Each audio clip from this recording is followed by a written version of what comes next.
الوزارات، مع المراكز الرسمية اللي موجودة. المؤسسات ما فيها تحل محل الدولة، والدولة ما فيها تلغي وجود المؤسسات نعم. ومؤسسات المجتمع المدني الموجودة بالمنطقة. والبلديات دورها محوري يعني البلديات بين هو الاتنين، أول دور. والحاجات مشتركة بالبلديات. تقريبًا لمسنا إنه الحاجات الأساسية مرتبطة بالإنارة، مرتبطة بالمياه، مرتبطة بالنفايات، يعني هي الخدمات الbasics المواطن ما بيقدر نعم. يعيش بلاها.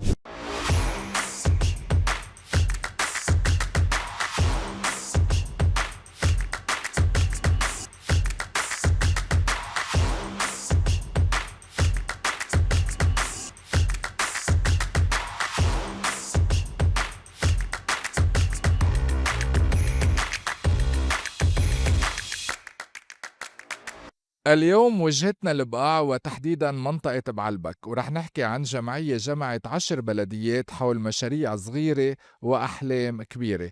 ضيوفي مؤسس ومدير لوست الجمعية اللبنانية للدراسات والتدريب الدكتور رامي اللقيس، ومدير مشروع شبكة 2 اكسبرتيز فرانس محمد منصور.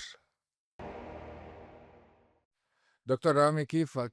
أهلًا وسهلًا. اشتغلتوا بلوست على 10 بلديات بالبقاع، كنتوا عم تشتغلوا يعني بإطارين، من ميلة تقديم الدعم ومن ميلة تقديم التمكين، صح. تساعدوا هالبلديات أو الجمعيات على إنه يقدروا يساعدوا هن نفسهم بنفسهم. خبرنا أول شي بأي بلدات وشو كان نطاق شغلكم بالضبط؟ الحقيقة جمعية لبنان للدراسات وتدريب lost هي جمعية مؤسسة من 27 سنة، وواحدة من أهم عناوين العمل فيها هي مسميها دعم الحوكمة، يعني تمكين المؤسسات العامة وخاصة المؤسسات المحلية لحتى تنتج خدمات بمستوى لائق إمم. للناس. بمشروع شبكة يعني كان متكامل مع أهدافنا مع استراتيجية العمل تبعنا من خلال دعم البلديات، وإجا المشروع بوقت جدا حساس ومهم.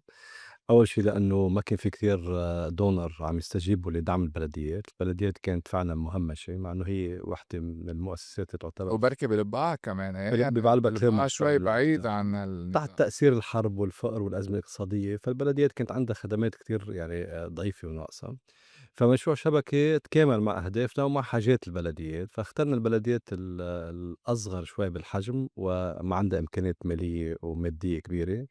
عملنا دعم إلها حسب حاجاتها بعد ما عملوا needs assessment، وبنفس الوقت الneeds assessment انعمل بين البلديات والناس، فكانت البلديات مش بس هي عم تستجيب لحاجات الناس، كانت أنتوا الناس عم بكل تنسى عليها. البقاع أو كنتوا بعلبك؟ اشتغلنا نحن بعلبك الهرمل كان نعم. المشروع، لأنه يعني المناطق اللي تأثّرت بالحرب كتير والمناطق الأفقر يعني نعم. اخترنا البلديات الأصغر. الأصغر واللي بحاجة لدعم.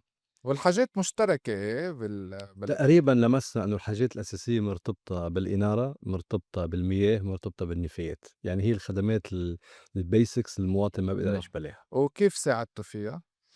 أول شي عملنا تمكين البلديات متل ما تفضّلت، فكان في عندنا دورات تدريبية على عدة عناوين نعم. إنه حتى يقدر وبس تقول تمكين بلديات يعني موظفين بلدية. موظفين بلدية وأعضاء بلدية، نعم. ونشتغل على لجان محلية، يعني كان في عنا 10 أشخاص من كل بلدية تقريبا يحضروا هيدي الدورات، وتنقي الدورات يعني بهيدي العناوين العامة، ورجع بعدين الفوكس حسب البلدية. فنحن كنا بس نخلص العناوين العامة نفوت على الفوكس، مثلا في نعم. بلدية عندها مشكلة أساسية هي النفايات، فيتركز على موضوع النفايات يعني. من بعدها نعمل مثل اسسمنت، فالاسسمنت هذا عملوه البلدية مع فريق عمل من قلب البلدة، وطلعوا بالحاجات. طبعا هي الحاجات كتيرة، مش انه بس بس أبرزها نحن الكهرباء. we chose the top priority، يعني الكهرباء والمي والنفايات، يعني ثلاثتهم كانوا المي كمان هلأ مشكلة كتير وكنتوا كبيرة. كل وحدة عم تلاقوا لها طريقة لتحلوها.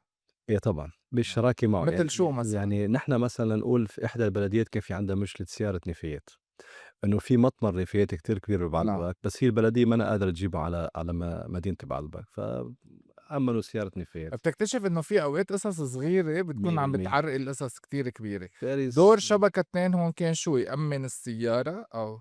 إيه دور شبكة أول شيء الأساسي استراتيجي إنه هو التفت للبلديات، مم. لأنه قديش في تمويل انصرف بلبنان، كان حصة البلديات كثير قليلة، يعني كانت الجمعيات تاخد دور البلديات، هذا دور كتير مهم يلعبوه شبكة. شغلة تانية تفصيلي دور شبكة إنه كيف بدنا ندعم البلديات، مش بس الدعم إنه نروح نعطي مساعدة، لأنه أنت you can give one time مساعدة، بس إنه بدك تمكن هالبلدية لحتى هي تستمر وتكمل يعني. نعم. محمد، أنتوا يعني كيف نظرتكم كانت لهيدي وتقييمكم لهيدا المشروع؟ نحن المشروع اللي عم بيتم تنفيذه العمل مع البلديات من قبل شركائنا LOST هو بشكل أساسي بيعزّز فكرة تعزيز الطابع المحلي للمساعدات اللي Expertise France ومشروع شبكي انبنى عليه، يعني أحد ركائزه الأساسية، لإنه آخر النهار في حاجة محلية موجودة بدنا نستجيب لإلها، والاستجابة لازم تكون مع بالشراكة مع المؤسسات العامة والبلديات، واللي هي أنتم عصب بتغيّروا، البلديات. يعني هل بتكون في كمان تصوُّرات جاهزة براسكم تيجوا بتشوفوا مين الجمعيات المناسبة لإلها، أو أنتم بتغيّروا تصوُّراتكم حسب الحاجات بالمناطق؟ نحن فعليًا بنحط تصوُّر حسب الحاجات اللي شركائنا بيقولوا لنا عنّا، ما في شي بييجي إنه نحن والله في جاهز، مشاريع مجهّز. هول هن اللي بدنا نعملُن اللي بده يشتغل فيُن، لأ نحن بنروح نسأل الشركاء، منشوف الفريق، منشوف الstudies اللي بيطلعوا secondary data منشوف شو هي، بناءً عليها بنحط تصوُّر إنه هودي الsectors، نسأل شركائنا شو هي الحاجة المزبوط بالsector، بنكون حاطين عنوان عريض نتيجة الحاجة اللي خبّرونا عنّا، تفصيلها بالضبط هاي مسؤولية شركائنا بيقولوا لنا عنّا، وشركائنا أكيد هن بيكونوا آخدينها من المستفيدين والمستفيدات ضمن المناطق وضمن القرى اللي موجودين فيها. نعم. وبتجربة يعني البلديات بالبقاع، شو هيك يعني شو كان شي مغاير فيها لإلكم؟ مش شي مغاير وشي فعليًا أكّدت نقطة أساسية لازم برأيي وبرأي شبكة وإكسبرتيز فرانس إنه الدعم والاستجابة المشاريع التنموية هي مش بس على عاتق مؤسسات وجمعيات المجتمع المدني. مؤسسات وجمعيات المجتمع المدني هن الخط الأول بالاستجابة، الخط الأول يعملوا المشروع نتيجة خبراتهم ونتيجة قدراتهم، بس كمان هيدي مسؤولية التشبيك والعمل مع البلديات، مع نعم. الوزارات، مع المراكز الرسمية اللي موجودة. المؤسسات ما فيها تحل محل الدولة، والدولة ما فيها تلغي وجود المؤسسات نعم. ومؤسسات المجتمع المدني الموجودة بالمنطقة. والبلديات دورها محوري يعني البلديات بهاي هو أول دور. وهلّأ مع بلديات جديدة يعني باعتقد يعني هيدي فرصة كمان لتركزوا أكتر على العمل باتجاه البلديات. هلّا يبلشوا. إن شاء الله نحن فكرة العمل مع البلديات هو مش مساعدة لمرّة واحدة للشريك وهن يشتغلوا مع البلدية، جرّبنا نشتغل سوا لنقدر ندعم البلديات بطريقة يكون في استمرارية، لإنه مجلس بلدي اليوم جديد بعد كام سنة إذا ما صار في تأجيل بييجي مجلس بلدي جديد، الهدف والجديد بشكل بيكون أساسي منفتح كمان على المشاريع متحمّس الجديدة أكتر. أكتر من 100%. نعم. لوس أنتم اشتغلتوا يعني بالإضافة إلى مشروع البلديات كمان اشتغلتوا مع جمعيات محلية صحيح، صغيرة صحيح. ومتوسطة، نح ووقت الحرب كنتوا عم بتأمنوا أكل. نحن بشبكة يعني عملنا استجابة للخدمات الإنسانية الأساسية، يعني فتحنا مطبخ خيري وأكتر من 120,000 وجبة اتقدّمت للناس المحتاجة إمم. طبعًا، وكمان قدّمنا مساعدات food package يعني تقريبًا أكتر من 1400 عائلة كانت كمان منطقة بعلبك. بعلبك والمحيط، أنا باصور المحيط. بعلبك والمحيط يعني، لإنه يعني شبكة كانت flexible وstrategic بنفس الوقت، إنه بتستجيب للحاجات بشكل والحلو بشبكة سرعة الاستجابة، لإنه إذا بنخطط كتير ممكن يعني ندفع تمن هالوقت هيدا اللي بيروح على الفاضي، لإنه حاجات الناس أوقات لازم يتم الاستجابة إلها يعني. بس نحن LOST مؤسسة كبيرة يعني متواجدة بعلبك، ترمال، بالبقاع، حتى عندنا مشاريع كمان خارج البقاع، وعناويننا مرتكزة مثل ما قلت لك، من أول شيء التمكين على مستوى الحوكمة، 2 على مستوى بناء السلام، 3 على التمكين الاقتصادي، و4 الخدمات الإنسانية، فإن نعم. كان في وقادرين integrated approach. كLOS يكون عندكم تمويل ذاتي لمشاريعكم بإنه تكونوا مستقلين ومش معتمدين على نحن دعم عملنا تجربة مؤسسات فريدة بعتقد أستاذ خارجية. محمد بيعرف، نحن عملنا مشروعين، واحد اسمه Agro Industrial Incubator اللي هو عبارة عن معملين بيخدموا المزارعين، واحد بنخدم مزارعين أصحاب يعني المزارع الحبوب، يعني إذا عندك مثلًا عدس، حمص، كذا نحن بنوضّب، إمم. وعندنا كمان إنتاج الحليب، عندنا معمل أجبان وألبان، بالإضافة لشيء اسمه community farm القرية الزراعية، اللي هي عندنا مشتل كبير صار عنده شي 10,000,000 شتلة تقريبًا، وفي مطعم وفي عندنا فعلًا كافيه، مؤسسة كبيرة. مؤسسة كبيرة عم تساعد، بس إنه طبعًا يعني بتضل percentage of الحاجات the budget، أكبر. بتضل percentage of the budget، لأنه للأسف هلأ وضع الوزارات والبلديات جدًا ضعيف يعني. نعم. محمد، عندكم مشاريع مماثلة بغير محافظات أو غير مناطق مع البلديات؟ في كذا مشروع تم تنفيذه بالبلديات. في عنا مشروع تم تنفيذه بجبل لبنان، في عنا مشروع تم تنفيذه بجزين صيدا كمان مع البلديات. العمل مع البلديات موجود بكل المناطق. العمل بشكل أساسي على البلديات اللي تعنى مثلا بموضوع الفرز النفايات كان مركز بجبل لبنان وبجزين.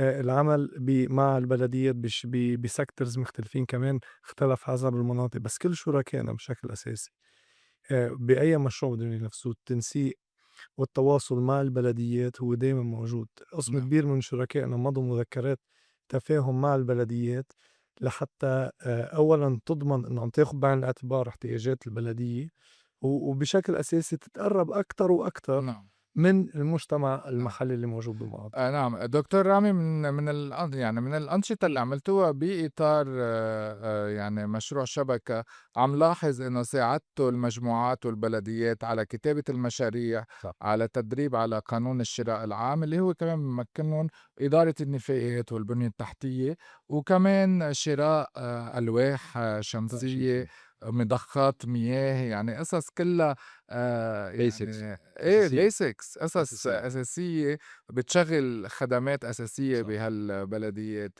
آآ اليوم يعني عم تحسّوا في فرق على الأرض، عم تفرق ما قبل وما بعد؟ طبعًا بالبلديات اللي اشتغلنا فيها يعني بالحد الأدنى باحكيك بموضوع الإنارة مثلًا. نعم، عم بتراكم يعني في هيدي في في التجربة. عندك بلديات مثلًا كان بيصير فيها حوادث سير، كان بيصير فيها نتيجة انتشار مثلًا مخيمات حوالي البلدة أو شي، كان في خوف عند الناس نعم، تتنقل بالليل. هلأ بتحس الأمور أسهل.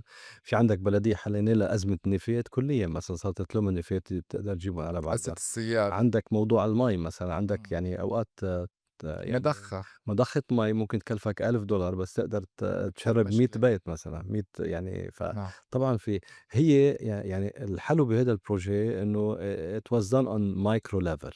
يعني الأشياء الصغيرة والبسيطة على بتحل الأرض. مشاكل واضحة وطويلة المدى يعني. بدي أقول لك يعطيك العافية. ميرسي، شكرًا. شكرًا لشبكة ولكل الفريق لأنه شباب كسبنا منهم حتى الخبرة الشخصية it was an added value for us. Thank you محمد. أبدا أبدا يعطيكم مش ألف بال. عافية، شكرًا. شكرا.